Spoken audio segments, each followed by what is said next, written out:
Honey, let me tell you something that happened to me that still gives me chills.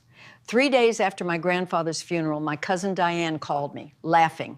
"Forget it, Margaret," she said. "Your name doesn't even appear in the will." But what that woman didn't know was that Grandpa had given me a sealed letter.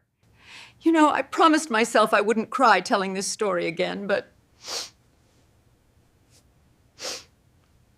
now I'm going to leave you with my favorite storyteller, Julia. She'll take good care of you. 3 days after my grandfather's funeral, my cousin Diane called me laughing. "Forget it, Margaret. Dad left everything to me and Robert. Your name doesn't even appear in the will." What she didn't know is that Grandpa had given me a sealed letter 6 months before he died. And what was inside was going to change everything.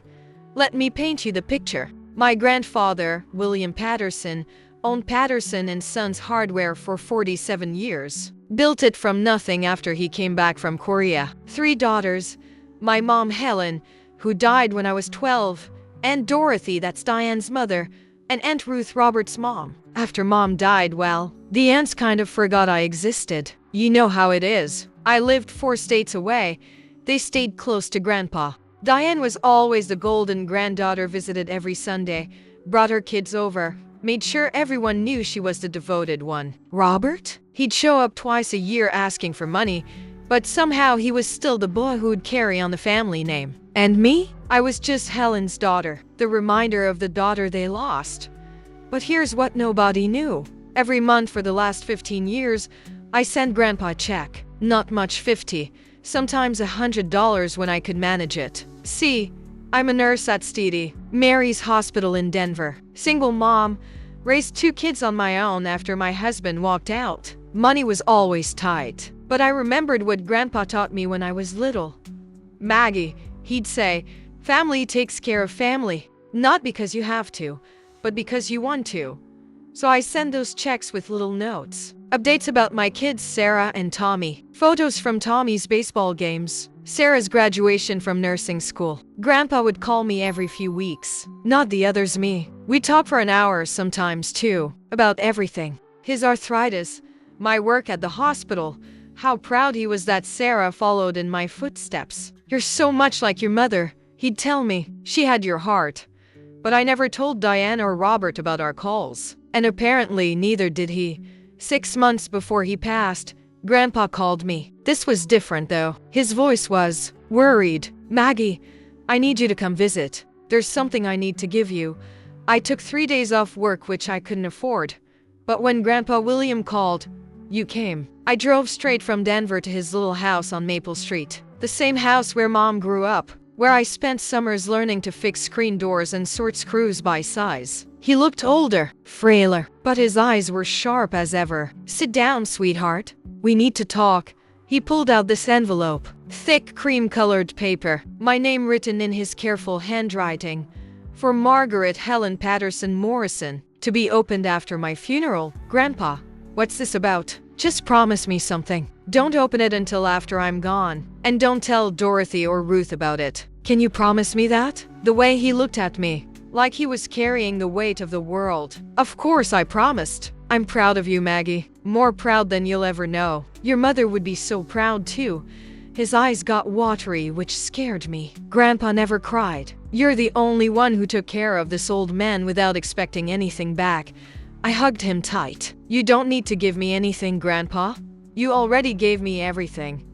"We'll see about that," he said with that little smile of his. Grandpa passed on a Tuesday morning, peaceful, in his sleep. The funeral was, well, it was a show. Diane had organized everything. The biggest funeral parlor in town, flowers everywhere, catered lunch for 200 people. She made sure everyone knew she was the one handling Grandpa's affairs. At the service, she stood up and gave this long speech about how she was Grandpa's little princess and how he'd always told her she was the apple of his eye. Robert talked about carrying on the family business legacy. They both cried these dramatic tears. Me? I sat in the back with my kids. Nobody asked me to speak. Nobody even acknowledged I was there, really. A few of Grandpa's old friends came up to me after, asking how I was doing. "Your grandfather talked about you all the time, old Mr. Henderson told me. Said you were his angel." But the family? Radio silence. After the service, Dorothy pulled me aside. Margaret, I know you're probably expecting something, but you should know Daddy changed his will last year. Everything goes to Diane and Robert. They were here. They took care of him. You understand?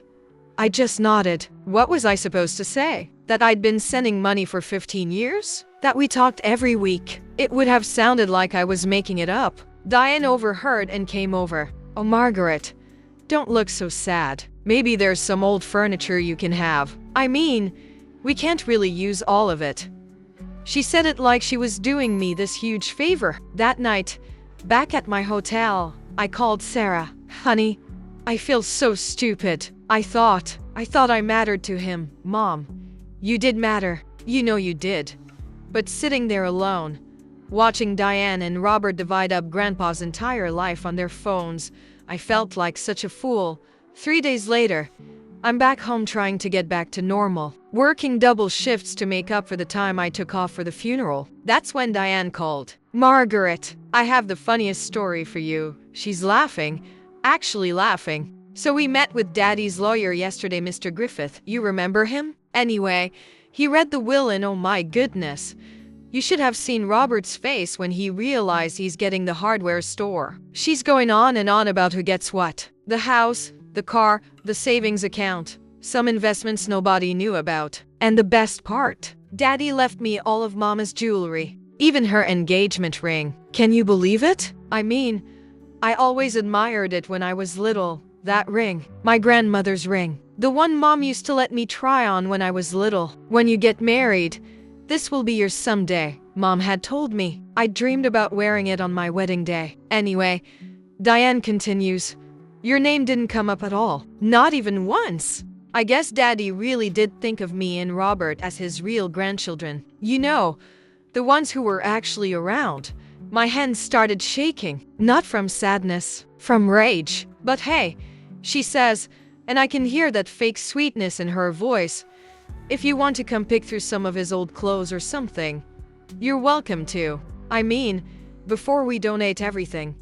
That's when I remembered the letter.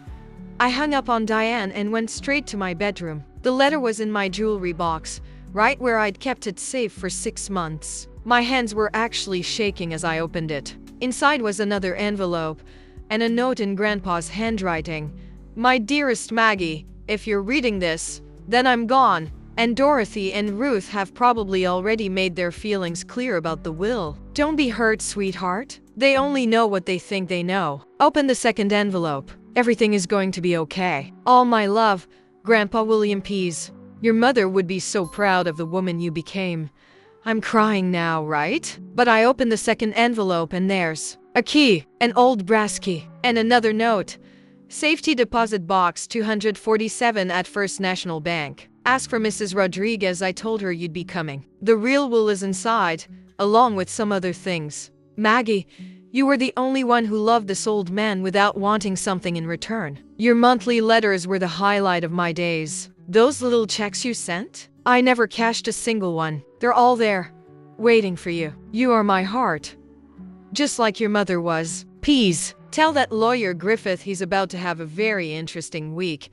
I literally had to sit down. My head was spinning. What did he mean? The real will?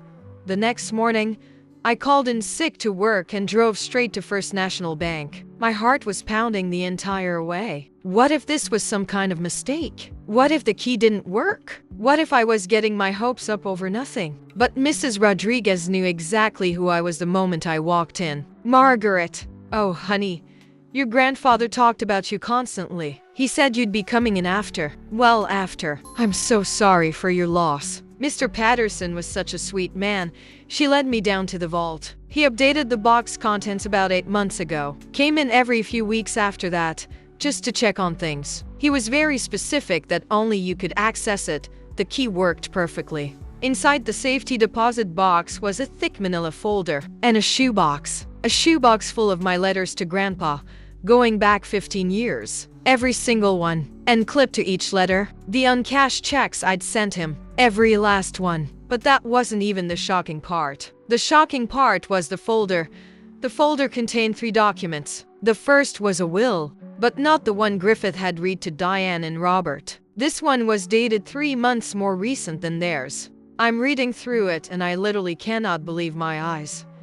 I, William James Patterson, being of sound mind and body, do hereby revoke all previous wills and testaments, and then, to my granddaughter Margaret Helen Patterson Morrison, who loved me without condition and cared for me without expectation, I leave the entirety of my estate, everything. The hardware store, the house, the savings, the investments, all of it. There were specific instructions for Diane and Robert. They each got $5,000 and some personal items. Enough to remember me by, but not enough to fight over. The will said, but wait, it gets better. The second document was a letter addressed to Mr. Griffith. Dear Counselor Griffith, by now you have read what Dorothy and Ruth believed to be my final will. That document, dated March 15th, was indeed my will at the time. However, I have since executed a new will dated June 18th, which supersedes the previous document entirely. I instructed you to read the March will first for a reason. I wanted Dorothy and Ruth to reveal their true feelings about Margaret before they knew the truth. Their behavior at the reading and their treatment of Margaret over the years confirms that my decision was correct. The new will is in my safety deposit box at First National, along with detailed documentation of Margaret's care and devotion to me over the past 15 years. She alone treated me as family rather than an inheritance waiting to happen. My hands were shaking so hard I could barely hold the paper. The third document? A complete record of every phone call, every letter, every check I'd sent. Grandpa had kept track of everything. He'd even written down conversations we'd had, things I'd told him about the kids, about work, about my struggles. And at the bottom of that document, Margaret never once asked me for anything. She gave freely and loved purely. She is the true heir to the Patterson family legacy. But there was one more thing in that box. An envelope marked for Margaret's children Sarah and Tommy. Inside were 2 smaller envelopes, one for each of my kids. Sarah's contained the deed to a small rental property I didn't even know Grandpa owned, plus a letter explaining that the rental income was to help her through graduate school. Your mother sacrificed her own dreams to raise you right. Now it's time for you to reach yours. Tommy's envelope contained stock certificates and bonds worth, I had to count 3 times, worth $45,000. His letter said, for college, or whatever dreams you choose to follow. Your mother's love made you possible, and you make me proud to be your great-grandfather. I sat in that bank vault and cried for 20 minutes. Mrs. Rodriguez brought me tissues and just sat with me. He knew, she told me quietly, he knew exactly what kind of people they all were. That's why he was so careful about all this.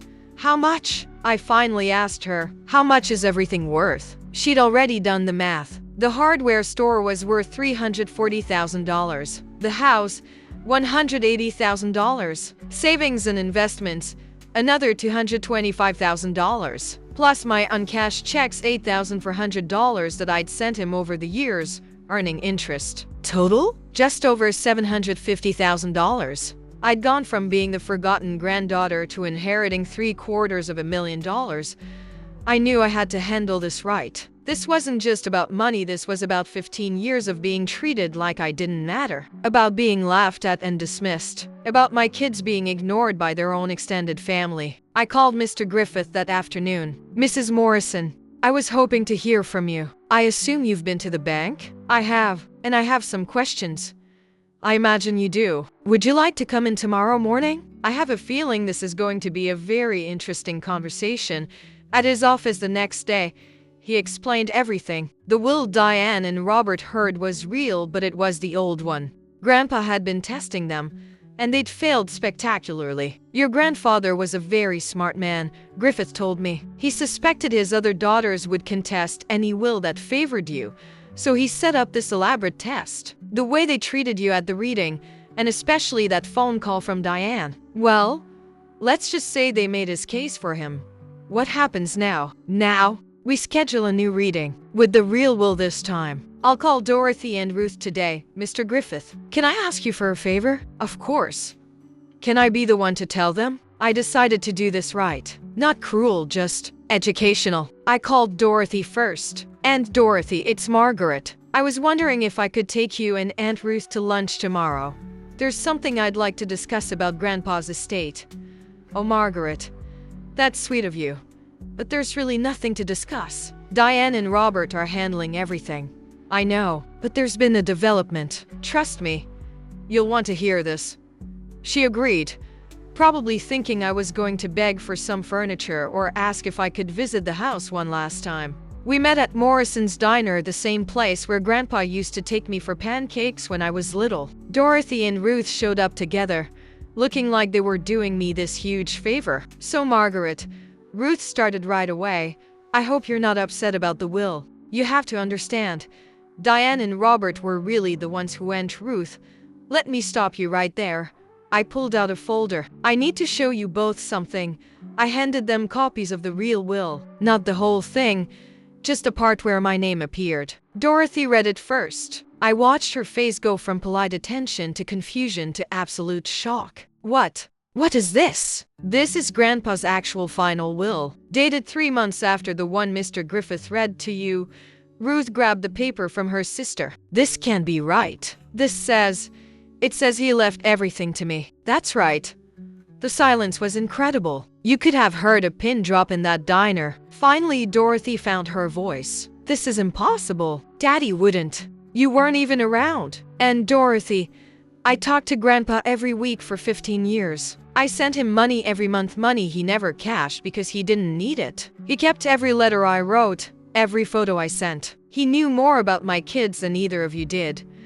But Diane visited every Sunday. Asking for money. Robert came by twice a year with his hand out. I came by because I loved him. Ruth was getting angry now. We'll contest this. This is ridiculous. You live 4 states away. You barely knew him. You can try to contest it. But Mr. Griffith has 15 years of documentation showing my relationship with Grandpa. He also has recordings. That wasn't true about the recordings, but I wanted to see their faces. Recordings of what? Dorothy whispered. Of Diane and Robert asking him for money. Of them complaining about having to visit him. Of them discussing what they were going to inherit while he was still alive. Again, not true, but their faces told me everything I needed to know about how accurate my guesses were. This isn't over, Ruth said, standing up. We'll fight this. You're welcome to try. But Aunt Ruth, you might want to ask Diane about the phone call she made to me 3 days ago. The one where she laughed about me not being in the will. Because Mr. Griffith has that recorded too. I didn't wait for them to respond. I left money on the table for my coffee and walked out. The next week was intense. Dorothy called me 6 times, going from angry to pleading to angry again. Margaret, we can work this out. We're family. Surely Daddy meant for us all to share. Ruth showed up at my hotel. I was still in town handling the legal stuff. You're being selfish. What about Diane's children? What about Robert's family? But the best was Diane. Oh, Diane. She called me crying. Actually crying. Margaret, I'm so sorry about what I said on the phone. I was just excited, you know. I didn't mean to hurt your feelings. Can't we share everything? I mean, we're cousins. Diane, where was this attitude when you called me laughing about how my name wasn't in the will? I was just surprised. I always knew Grandpa loved you. Funny, that's not what you said 3 days ago. The legal stuff moved fast. Mr. Griffith had done his homework. The new will was airtight. Dorothy and Ruth hired a lawyer anyway, but he took one look at the documentation and advised them to accept the $5,000 each and move on. Diane tried a different approach. She started calling my kids directly, telling Sarah and Tommy that I was stealing their inheritance and that they should talk to me about doing the right thing. That's when I got really angry. I called her one last time. Diane, if you contact my children again, I will make sure everyone in town knows exactly why Grandpa cut you out of his will. Do we understand each other? She never called again. 6 months later, my life had completely changed. I quit my job at the hospital and moved back to Grandpa's town. Not to his house that felt too strange, but to a nice apartment downtown. I kept the hardware store, but hired a manager to run it. Turns out, it was doing better than anyone realized. Grandpa had been very smart with his investments. Sarah finished nursing school debt-free, thanks to the rental property income. She's working at the regional medical center now, 3 blocks from where I live. Tommy is in his sophomore year at State University, studying business. He wants to learn how to run the hardware store someday. Great-grandpa's legacy, he calls it. I used some of the money to set up college funds for Diane's and Robert's kids. Not through their parents directly, with the kids when they turn 18. Grandpa would have wanted that. He never punished children for their parents' mistakes. But the best part? I started volunteering at the senior center. Turns out there are a lot of elderly people whose families don't have time to visit. I spend my afternoons there, playing cards, listening to stories, just being present. Last week, Mrs. Henderson, she's 89, took my hand and said, "Margaret, you remind me so much of your grandfather. He had your heart." And I realized she was right. Not just about having his heart, but about understanding what really matters. It's not the money, though I'm grateful for the security it's given my children. It's about showing up. It's about loving people without keeping score. It's about being present for the people who matter, especially when they need you most. Dorothy and Ruth eventually stopped trying to fight the will. They show up to family functions now, Christmas, Easter, the kids' graduations. Things are civil, not warm, but civil. They're polite to me, though I can see the resentment in their eyes sometimes. Diane moved to another state about a year ago. Her husband got a job transfer, she said, but everyone knows they needed a fresh start. The whole town knew about the will situation, and people had opinions about how she'd treated me. Robert still lives here. He runs a small auto repair shop and seems to be doing okay. He apologized to me once, at Tommy's graduation party. "I should have known," he told me quietly. "Grandpa talked about you all the time when we were kids. I got greedy, you know?" I told him I understood. Because I do. Money makes people do terrible things, even good people. But here's what I learned from all of this.